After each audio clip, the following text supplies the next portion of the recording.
Hello दोस्तों, इस video में हम लोग प्रश्नावली 2.1 के सभी क्वेश्चंस देखने वाले हैं। जिसमें पहला क्वेश्चन है कि निम्नलिखित व्यंजकों में कौन कौन एक चर में बहुपद है और कौन कौन नहीं, कारण के साथ अपने उत्तर दीजिए। तो देखो, पहला लिखा है कि 4x² - 3x + 7। तो पहले हम लोग देखेंगे कि ये बहुपद है अथवा नहीं। तो बहुपद वो होता है जिसमें जो चर का घात पूर्ण संख्या हो। तो देखो, यक्स में घात कितना है, 2 है, और इसमें यक्स में घात कितना है, 1 है, यानी कि ये एक प्रकार का बहुपद है। अब देखो, बहुपद है तो बहुपद में इसमें सिर्फ एक चर है, x और x, और कोई इसके अलावा और कोई चर नहीं है। तो ये एक प्रकार से ये एग्जाम्पल होगा एक चर में बहुपद, क्योंकि इसमें एक चर है, सिर्फ और सिर्फ एक चर है, और ये बहुपद का उदाहरण है। अब देखो, इसमें y² + √2 में भी एक चर है, यानी कि एक चर में बहुपद है, क्योंकि y का घात 2 है तो एक प्रकार का बहुपद कहलाएगा, और सिर्फ एक ही चर है तो ये भी एक प्रकार से एक चर में बहुपद है।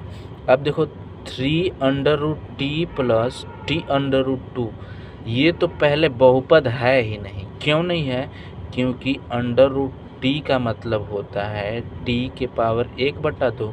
अब t⁻1/2 है तो क्या ये बहुपद कहलाएगा? नहीं कहलाएगा। क्यों? क्योंकि बहुपद वो होता है जिसमें चर का घात पूर्ण संख्या हो, और 1/2 पूर्ण संख्या नहीं है, तो ये बहुपद है ही नहीं। अब देखो, y + 2/y। अब देखो, 2/y को हम लोग क्या लिख सकते हैं, 2y⁻−1। मैंने पिछली वीडियो में आप लोगों को बताया है घातांक के बारे में। तो इसको हम लोग लिख सकते हैं 2y⁻−1। अब चूंकि y के घात -1 है, जो कि पूर्ण संख्या नहीं है, इसलिए ये भी बहुपद नहीं है, बहुपद का उदाहरण नहीं है। अब देखो, 10x⁻10 + y⁻3 + t⁻50, ये तो बहुपद है, लेकिन एक चर में बहुपद नहीं है, क्योंकि इसमें x अलग चर है, y अलग चर है, t अलग चर है, इसमें कई चर हैं। तो इस प्रकार से ये बहुपद तो है, लेकिन एक चर में बहुपद नहीं है। तो इसको हम लोग लिखेंगे एक चर में बहुपद नहीं है। अब दूसरा क्वेश्चन है कि निम्नलिखित में से प्रत्येक में x² का गुणांक लिखिए। तो मैंने पिछले वीडियो में आप लोगों को बहुपद का इंट्रोडक्शन की दिया हुआ है, उस वीडियो की लिंक मैंने डिस्क्रिप्शन बॉक्स में डाल दी है। आप वहां से उस वीडियो को देख सकते हैं और बहुपद के बारे में जानकारियां ले सकते हैं। तो देखो, अब दूसरे में पहला है कि 2 + x² + x। अब इसमें x² का गुणांक लिखना है, यानी कि पहले हम लोग x² किधर है उसको ढूंढेंगे। तो x² यहाँ है। अब x² में जिस वास्तविक संख्या का गुणा होता है उसी को x² का गुणांक बोलते हैं। तो यदि कोई संख्या नहीं है, यहाँ पे हम लोग 1 मान सकते हैं, 1 का गुणा मान सकते हैं ना, क्योंकि किसी भी संख्या में 1 का गुणा करेंगे तो उतना ही आएगा। तो यहाँ पे जो x² का गुणांक है वो कितना होगा, 1 होगा।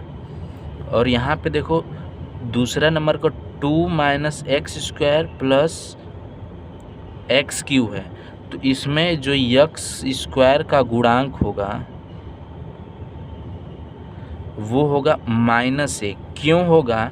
क्योंकि देखो, इसको लिख सकते हैं 2 + -1 x² + x³। इस तरीके से लिख सकते हैं। देखो, बहुपद जो होता है ना, वो धन चिन्ह से उसके पद अलग अलग होते हैं, ना कि ऋण चिन्ह से। धनात्मक चिन्ह से उसके पद एक दूसरे से अलग होते हैं। तो ये अलग पद है, ये अलग पद है। तो इसमें जो माइनस लगा है वो एक गुणांक का मान दर्शाता है, वो माइनस जो है गुणांक का मान, चूंकि इसको हम लोग अलग करेंगे तो ये धनात्मक चिन्ह से अलग हुआ है। अब जब अलग हुआ है तो ये -1 जो होगा वो एक्स स्क्वायर का गुणांक कहलाएगा। अब तीसरे में है π/2 एक्स स्क्वायर प्लस एक्स। अब इसमें एक्स स्क्वायर का गुणांक कितना है? π/2। तो एक्स स्क्वायर का जो गुणांक होगा वो होगा π/2। अब तीसरे में देखो, इसमें एक्स स्क्वायर तो है ही नहीं, तो हम लोग क्या इसको लिख सकते हैं? इसको हम लोग लिख सकते हैं 0 गुणते एक्स स्क्वायर, 0 गुणते एक्स स्क्वायर प्लस √2x - 1। इस तरीके से लिखा जा सकता है, क्योंकि देखो 0 में एक्स स्क्वायर का गुणा होगा तो ये 0 बना लेगा ना। तो किसी संख्या में 0 को जोड़ो, ये तो 0 है, तो 0 को किसी संख्या में जोड़ोगे तो उतना ही आएगा, तो ये 0 ही है। लेकिन एक्स स्क्वायर का गुणांक कितना है?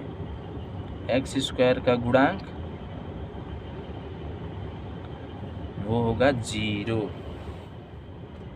तीसरा क्वेश्चन बोल रहा कि 35 घात के द्विपद का और 100 घात के एक पदी का एक उदाहरण दीजिए। 35 घात के द्विपद का, तो द्विपद का मतलब होता है जिसमें 2 पद हों, और तो इसको हम लोग लिख सकते हैं यक्स के घाते 35 + 3। इस तरह भी लिख सकते हैं, और भी एग्जाम्पल दे सकते हैं। तो इसमें यक्स का घात 35 है और इसमें 2 पद हैं, तो इस तरीके से 35 घात के द्विपद का एक उदाहरण हो गया। और इसी तरह से 100 घात के एक पदी का उदाहरण देना है, यानी कि कोई भी y ले लो एक चर, इस पे 100 घात ले लो, ये भी एक प्रकार का 100 घात का एक पदी का उदाहरण है। अब देखो चौथा क्वेश्चन है कि निम्नलिखित बहुपदों में से प्रत्येक बहुपद की घात लिखिए, जिसमें पहला है 5x³ + 4x² + 7x। तो बहुपद की घात का मतलब होता है कि जो भी बहुपद दिया हो उसमें चर का जो अधिकतम घात होगा वही बहुपद का घात कहलाएगा। तो इसमें चर यक्स है और यक्स का जो अधिकतम घात है वो इसमें प्रेजेंट है, यानी कि यक्स का अधिकतम घात कितना है? 3, यानी कि इस बहुपद का घात कितना होगा? 3 होगा। इसी तरीके से दूसरा क्वेश्चन है 4 - y²। 4 - y²। अब देखो इसमें चर y है, सिर्फ और सिर्फ y है, और इसका घात कितना है? 2 है, तो इसका घात हो जाएगा 2। अब तीसरा बोल रहा है 5t - √7।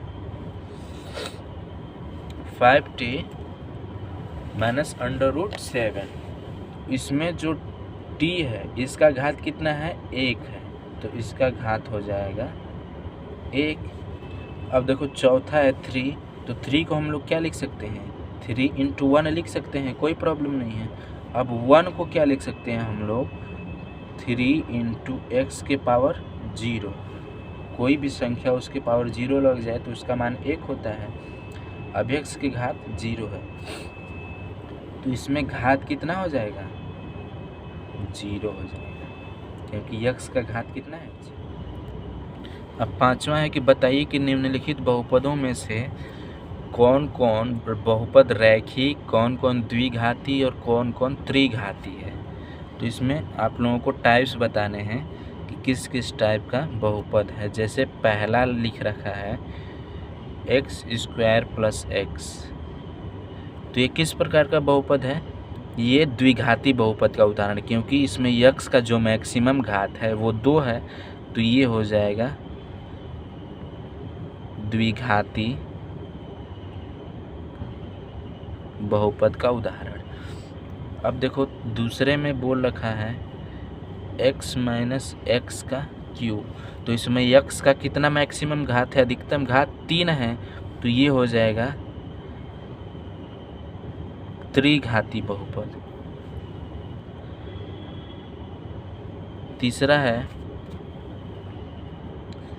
Y plus Y square plus 4। अब इसमें भी ये क्या हो जाएगा, द्विघाती बहुपद, क्योंकि इसमें जो y का अधिकतम घात कितना है, 2 है। तो इस तरीके से द्विघाती बहुपद का ये उदाहरण है। चौथा है 1 प्लस एक्स। अब 1 प्लस एक्स में x यानी चर का मैक्सिमम घात 1 है, इसलिए ये रैखिक बुलाएगा, रैखिक बहुपद। एक है, पांचवा है 3t। 3t में भी t का मैक्सिमम घात 1 है, इसलिए ये भी रैखिक बहुपद का ही उदाहरण होगा। छठा है r का स्क्वायर। अब r का स्क्वायर है, r का स्क्वायर यानी r के घाते 2 है, तो ये हो जाएगा द्विघाती बहुपद का उदाहरण। अब छठा है 7x के पावर 3। तो 7x के पावर 3, x का घात मैक्सिमम कितना है, 3 है, तो इसलिए वो हो जाएगा त्रिघाती बहुपद।